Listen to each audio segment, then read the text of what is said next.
Hey everyone, welcome back to our channel. I'm Alma. And I'm Brianna. So today we're going to be talking about the differences between our rings. We get a lot of questions about it, so we're going to go ahead and get started. Yeah. Okay, so first we have the difference between princess cut and cushion cut. They're very similar. They both have that square shape. The only difference is that princess cut has more of those sharp edges, more of a very defined square shape, and cushion has those rounder edges. So it does still have the general square shape, but it's a little softer around the edges. Yes. Either style, yes, very beautiful. It just kind of depends on your finger too. Sometimes longer fingers look better with princess cut. Sometimes shorter fingers look better with cushion cut. Love it. All right, so I'm gonna go ahead and talk about carrot size. Yes. So very important. Very, very important. So these two, I have the Ava and I also have the Elena, both in silver, and they're both oval shaped. However, as you can see, this one's a lot bigger than this one. So this one is a 3-carat stone, and then this one I believe is a 1.75 stone. Both are really beautiful, and what I love about the Ava is that you can pair it with any band and it'll give you that illusion of, like, I guess you could say, like, more detail. Yes, love that. So that is the differences, same shape but different carat size. Which one do you prefer? We all know it's Elena. It does elongate your finger. Yes, I got some short fingers, so the Elena elongates my fingers and makes them look slimmer and long. Love that. All right, next we have the difference between a halo and a hidden halo.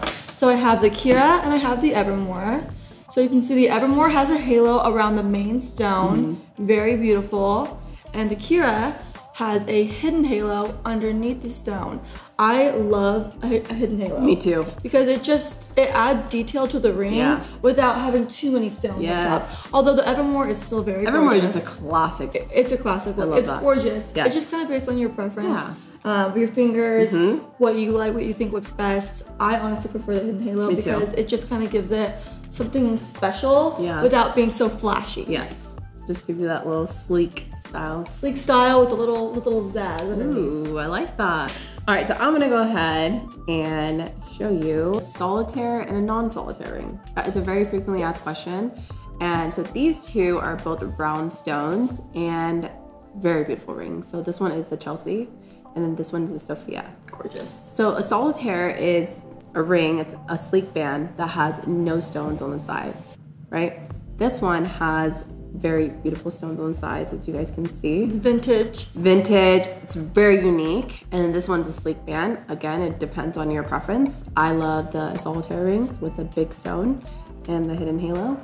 And then this one is with the stones on the side. So it just depends. If you do a solitaire ring, you can always add a band to give it more detail. To give it more detail. So if you want something simple one day and the next you want to add, you know, some texture, you can just add a band to that. Or you can have, you know, some details every day if you do a non-solitaire band like the Sophia. Yes. Thank you guys so much for tuning in. We love answering your guys' questions. Feel free to comment on our Instagram or our TikTok or even on our YouTube. More questions you guys have or more videos you want to see. Thanks guys for watching. Thank you so much.